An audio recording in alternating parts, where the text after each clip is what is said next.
प्रिय साथियों, नमस्कार। बिगनिंग ऑनलाइन क्लासेस में आप सभी लोगों का स्वागत है।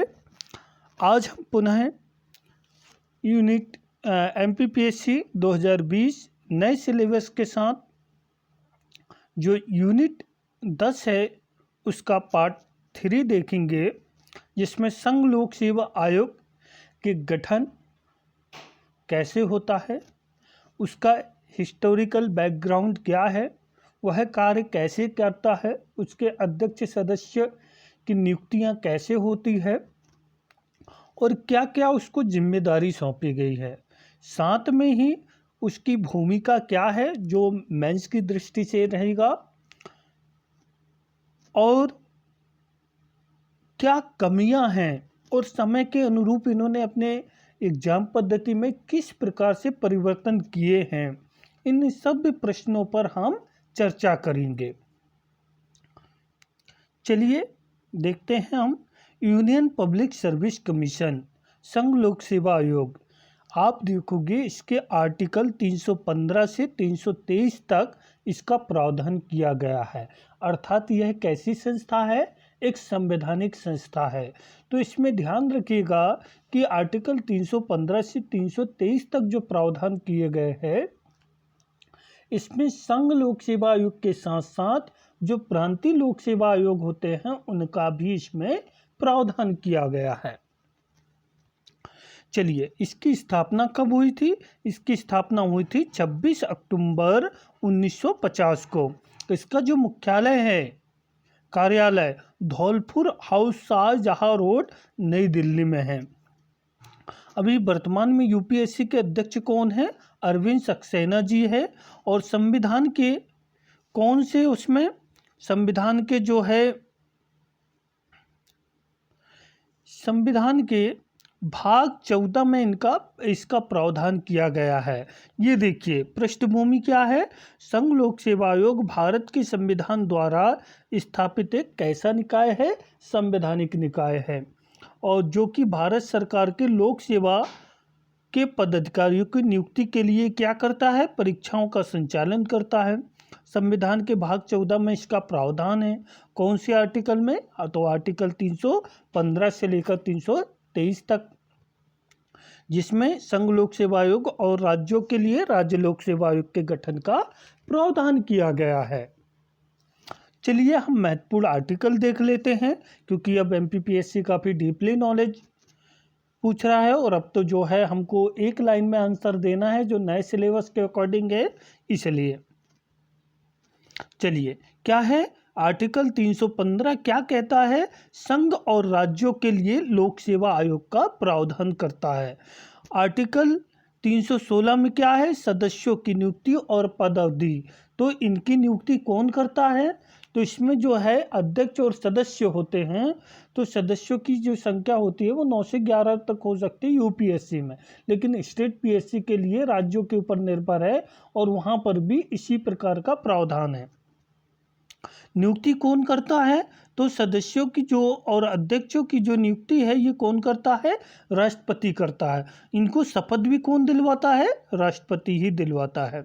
इनकी पद अवधि अर्थात कार्यकाल कितना होता है?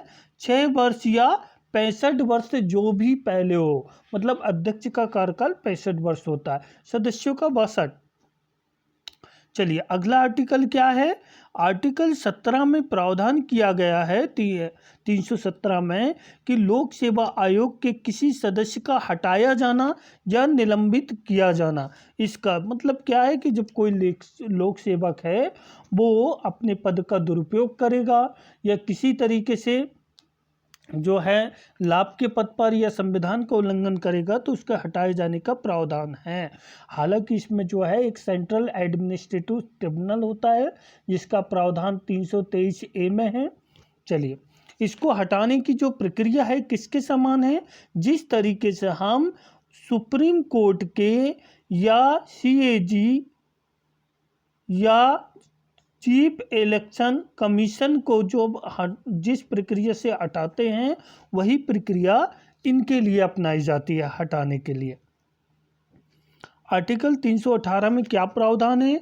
आयोग के सदस्यों और कर्मचारियों की सेवा की शर्तों के बारे में विनियम बनाने की शक्ति दी गई है कि क्या क्या सेवा शर्तें होंगी, वेतन भत्ते, ये सारी चीज़ें। अगला है अनुच्छेद 319, आयोग के सदस्यों द्वारा ऐसे सदस्य न रहने पर पद धारण करने के संबंध में प्रतिषेध। आर्टिकल 320, लोक सेवा आयोग के कृत्य कि संघ लोक सेवा आयोग के कार्य क्या होंगे। आर्टिकल 321, लोक सेवा आयोग के कृत्यों का विस्तार किया गया है, विस्तार करने की शक्ति दी गई है। यहाँ आर्टिकल 320 आपको ध्यान रखना है, इंपॉर्टेंट है। 322 में लोक सेवा आयोग के व्यय है। 323 में लोक सेवा आयोग के प्रतिवेदन है। मतलब ये अपना प्रतिवेदन किसको देता है? राष्ट्रपति को देता है। चलिए, सरकार के माध्यम से, मतलब फिर राष्ट्रपति उसको सदन में रखवाता है। चलिए, इसके गठन का इतिहास हम देखते हैं तो आपको पता होगा कि इसके गठन के संदर्भ में हालांकि बहुत पहले ही प्रस्ताव चलने लगा था। हमारे यहाँ 1833 के आसपास लॉर्ड विलियम बेंटिंक आए थे, भारत के प्रथम गवर्नर थे, आपको पता होगा। उसी समय जो है ये प्रस्ताव आ गया था कि योग्यता के आधार पर प्रतियोगी परीक्षा का शुभारंभ किया जाए, लेकिन उस समय इसको मान्यता नहीं मिल पाई। आपको पता होगा कि फिर कौन आए? लॉर्ड डलहौजी आए, और लॉर्ड डलहौजी 1854 का जो मैग्ना कार्टा था उसके तहत क्या काम किया गया? इसको प्रतियोगी परीक्षा के माध्यम से जो है सिविल सेवकों की नियुक्ति के संबंध में प्रावधान किए गए। तब से ये प्रोसेस चलते आ रही है। लेकिन इसका वास्तविक स्वरूप हम बात करें तो इसका जो वास्तविक स्वरूप है ये कब? 1926 में, अक्टूबर 1926 में हुई थी। भारत के स्वतंत्र होने पर संवैधानिक प्रावधान के तहत 26 अक्टूबर 1950 को इसकी स्थापना हुई है। इसे संवैधानिक दर्जा देने के साथ साथ ये स्वायत्तता भी प्रदान की गई है ताकि ये क्या काम कर सके? बिना किसी दबाव के, चाहे राजनीतिक हो या किसी भी प्रकार के दबाव ना हो, और स्वतंत्रता पूर्वक निष्पक्ष तरीके से, पारदर्शी तरीके से एक अच्छे कुशल योग्य लोक सेवकों की क्या कर सके? भर्ती कर सके। उसके लिए इसकी स्थापना की गई थी। संघ लोक सेवा आयोग इसको जो है, पहले ये फेडरल था 1935 में, लेकिन 1950 में इसको यूनियन बना दिया गया। ठीक है। 1919, अच्छा, इसकी 1926 की जो पृष्ठभूमि थी वो 1919 पर आधारित थी। मतलब जो भारत शासन अधिनियम 1919 आया था उसमें ही संघीय लोक सेवा आयोग के गठन का प्रावधान किया गया था। इसमें व्यवहारिक अभिव्यक्ति मिलती है कि एक सार्वजनिक सेवा आयोग की स्थापना की जानी चाहिए जिसकी सेवाओं के लिए पदाधिकारियों की भर्ती, भारत का सार्वजनिक सेवाओं का नियंत्रण तथा ऐसे अन्य कर्तव्य होंगे जिनका निर्देश परिषद भारत सचिव करेंगे। तो भारत सचिव करेंगे, परंतु उस आयोग की स्थापना तत्काल नहीं हो सकी। 1923 में लॉर्ड ली के नेतृत्व में एक रॉयल कमीशन नियुक्त हुआ और इसी के बाद जो है 1926 में इसकी स्थापना हुई। लेकिन इसका जो वर्तमान स्वरूप है संघीय लोक सेवा आयोग के रूप में ये भारत शासन अधिनियम 1935 के तहत आया, और 1935 का जो भारत शासन अधिनियम था उसी में संघीय लोक सेवा आयोग और राज्यों के लिए कौन सा आयोग? प्रांतीय लोक सेवा आयोग का प्रावधान किया गया।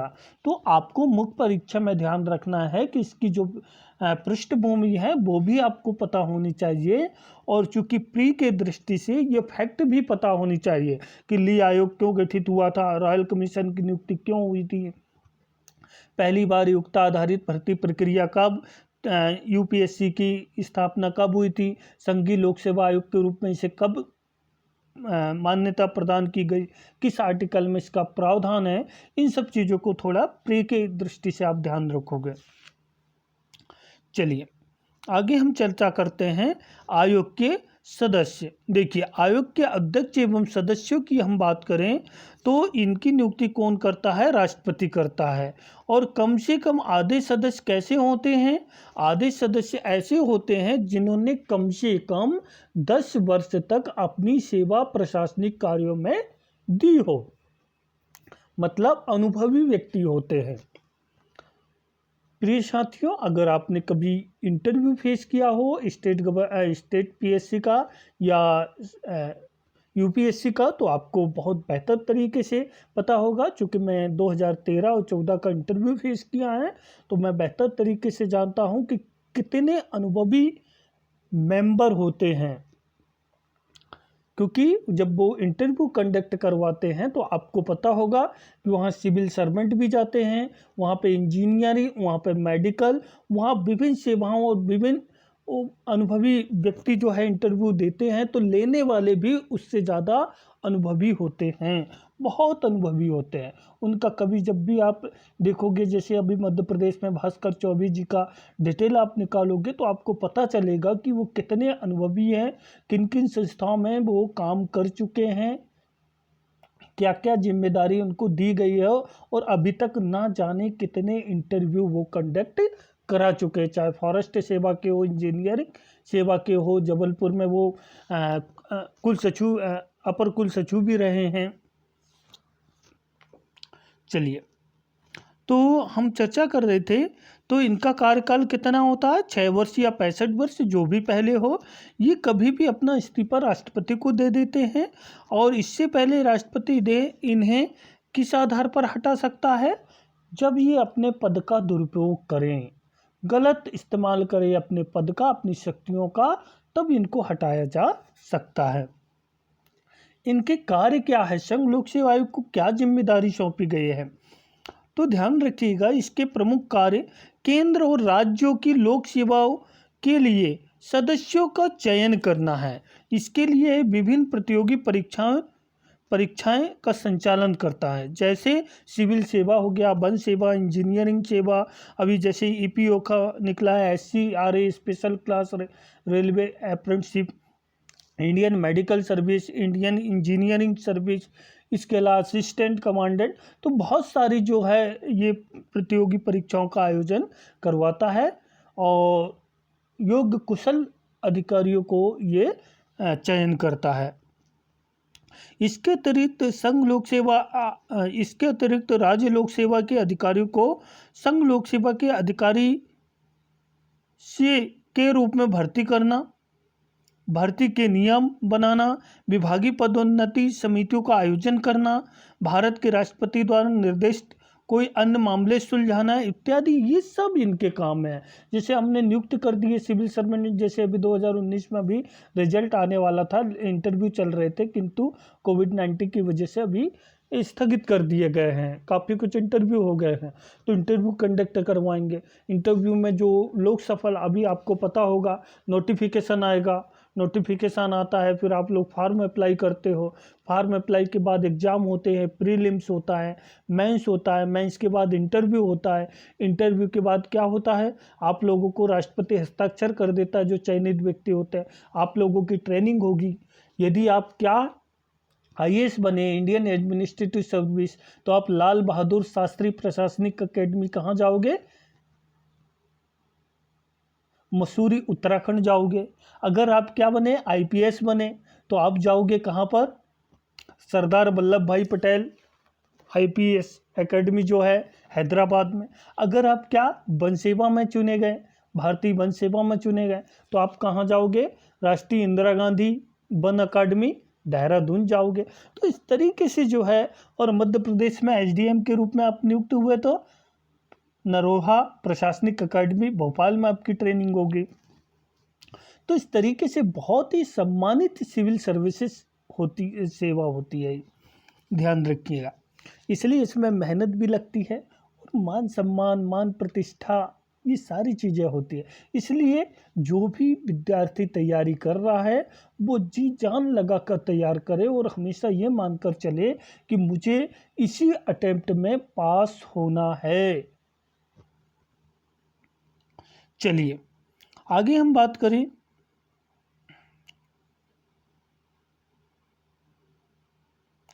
लोक सेवा आयोग ही वह संस्था है जो देश में सरकार की रीढ़ यानी नौकरशाही, क्योंकि आपको पता होगा हमारे यहाँ राजनेताओं को उतना ज़्यादा अनुभव नहीं होता है। कई बार ऐसे होते हैं अनपढ़ अंगूठा छाप मंत्री बन जाते हैं। उनको पूरी गाइडलाइन कौन देता है? प्रशासनिक अधिकारी देते हैं। इसलिए जो भी काम आपको पता होगा, मुख्य सेक्रेटरी, कैबिनेट सचिव, मुख्य सचिव, अतिरिक्त सचिव, सहायक सचिव, कमिश्नर, आईएएस ऑफिसर, इनके पास बहुत अनुभवी व्यक्ति होते हैं ये। और हमारे देश की जो राजनीतिक प्रशासनिक व्यवस्था है, इन सबको संभालने का काम जो कर रहा है वो नौकरशाही ही कर रहे हैं। इसलिए काफ़ी प्रतिष्ठा वाली नौकरी मानी जाती है। तो केंद्रीय स्तर पर संघ लोक सेवा आयोग यानी यूपीएससी है, उसी तरह विभिन्न राज्यों के लिए राज्य लोक सेवा आयोग है। ये संस्थाएं संवैधानिक निकाय है। भारतीय संविधान के भाग 14 में 315 से लेकर 323 तक इनका प्रावधान किया गया है। चलिए, अब इनमें हमको देखना है क्या संवैधानिक शून्यता इसके लिए जिम्मेदार है। ये मेंस के प्रश्न है कि भैया क्या वजह है, क्या कई बार यूपीएससी में कुछ कमियां होती हैं।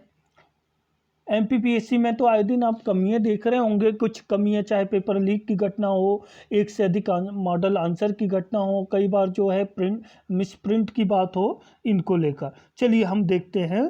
इस बात पर संविधान चुप है कि इन आयोग में किन लोगों के सदस्यों के रूप में नियुक्ति होगी और उसके लिए क्या प्रक्रिया अपनाई जानी चाहिए।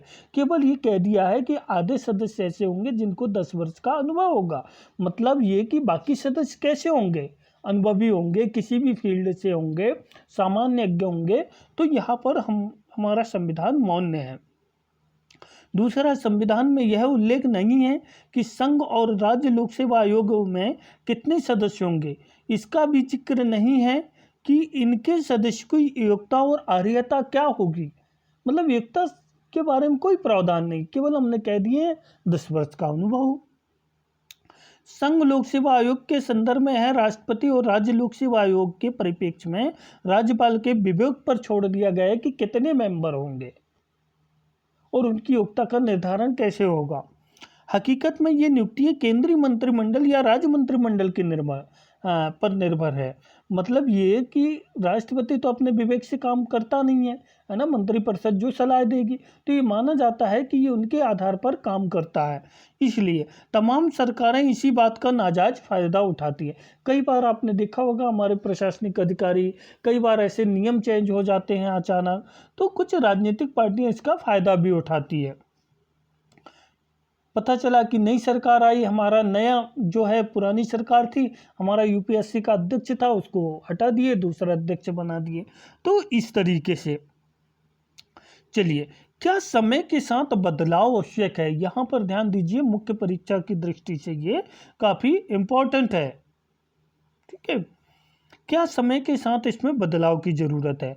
तो संविधान बनाते समय संविधान सभा ने यह अपेक्षा की थी कि इन आयोगों में सुयोग्य और ईमानदार लोगों की नियुक्ति की जाएगी, ताकि सिविल सेवकों के चयन में भी ये गुण परिलक्षित हो। शायद इसलिए ही इनके सदस्यों की कोई अर्हता और योग्यता निर्धारित नहीं की गई थी। सिर्फ एक पैमाना तय किया गया था कि आधे सदस्य ऐसे होंगे जिनके पास केंद्र या राज्य सरकार में 10 वर्षों तक कार्य का अनुभव होगा। सदस्यों की निष्पक्षता और स्वतंत्रता के लिए संविधान में कुछ प्रावधान है, लेकिन ये आज नाकाफी सिद्ध हो रहे हैं। मतलब समय के साथ बदलाव की जरूरत है। समय आ गया है कि भारतीय राज्य व्यवस्था की जो रीढ़ है नौकरशाही के सुयोग्य चयन के लिए, क्योंकि अगर हम वहाँ पे नियुक्ति के जो प्रमुख व्यक्ति है उनका सुयोग्य व्यक्ति चुने जाएंगे, तो स्वाभाविक बात है कि ब्यूरोक्रेट भी कैसे होंगे, अच्छे होंगे। इन लोक सेवा आयोग में आलेमन विलम्ब कुछ परिवर्तन किए जाए। क्या किए जाए, इनके सदस्यों के लिए योग्यता और अर्हता निर्धारित की जाए, सदस्यों की संख्या भी निश्चित की जाए, केंद्र और राज्य की मनमानी को खत्म करते हुए नियुक्ति प्रक्रिया को कैसे किया जाए, पारदर्शी किया जाए, उचित रूप से आवेदन मंगाकर चयन समिति सदस्यों का चयन करे। ऐसा नहीं कि भाई ये मेरा पक्ष है ना, या मेरा सपोर्ट करता है तो मैं इसका जो है नियुक्ति कर दूं, तो ऐसा नहीं होना चाहिए। और क्या ध्यान देना चाहिए, संघ लोक सेवा आयोग के चयन समिति में प्रधानमंत्री के अतिरिक्त किसको शामिल किया जाना चाहिए, नेता प्रतिपक्ष को, देश के मुख्य न्यायाधीश को भी इसमें शामिल किया जाना चाहिए। अभी क्या है, हमारे सामान्य प्रशासन जो मंत्री होते हैं वो हो जाते हैं, प्रधानमंत्री हो जाते हैं, गृह मंत्री, और इसी के माध्यम से चयन हो जाता है। तो हमको नेता प्रतिपक्ष को भी शामिल किया जाना चाहिए, मुख्य न्यायाधीश भी इसमें शामिल होने चाहिए चयन समिति। इसी तरह राज्य लोक सेवा आयोग की चयन समिति में भी मुख्यमंत्री के अतिरिक्त प्रतिपक्ष और उच्च न्यायालय के मुख्य न्यायाधीश को जगह दी जानी चाहिए। अंत में आयोग को समावेशी और ज़्यादा वर्गों को प्रतिनिधित्व देने वाला बनाया जाए, ताकि सदस्यों में सभी वर्ग, चाहे वो किसी भी जाति धर्म का हो, समुचित, महिलाओं को भी इसमें समुचित प्रतिनिधित्व हो। इन सुधारों के लिए संविधान संशोधन की दरकार होगी। इसके लिए प्रमुख राजनीतिक दलों को दृढ़ इच्छा दर्शानी चाहिए, है ना। मतलब राजनीतिक दल जब तक अपनी दृढ़ इच्छा जाहिर नहीं करेंगे तब तक ये परिवर्तन नहीं है, क्योंकि संवैधानिक संस्था है, संविधान संशोधन करना पड़ेगा। इसलिए तो ये सुधार की आवश्यकता है। तो ये हमारी अगली यूनिट थी संघ लोक सेवा आयोग। इससे महत्वपूर्ण तो यहाँ पे कई प्रश्न पूछे जाते हैं। संघ लोक सेवा आयोग की कोई 2 कमियां बतलाइए, संघ लोक सेवा आयोग की बदलती प्रक्रिया बतलाइए। यहाँ पर और ध्यान रखिएगा कि संघ लोक सेवा आयोग समय व परिस्थिति के अनुकूल जो है योग्य कुशल प्रशासनिक अधिकारियों की नियुक्ति के लिए क्या करता है, समय समय पर अपने पाठ्यक्रम में बदलाव भी करता है। जैसे आपने देखा होगा 2011 में CSAT आ गया, सिविल सर्विसेज एप्टीट्यूड टेस्ट आ गया। फिर अभी जो है उसने जो सब्जेक्ट बेस थे प्रश्न वो होते थे, एग्ज़ाम होते थे मेंस, अब उसमें परिवर्तन किया है।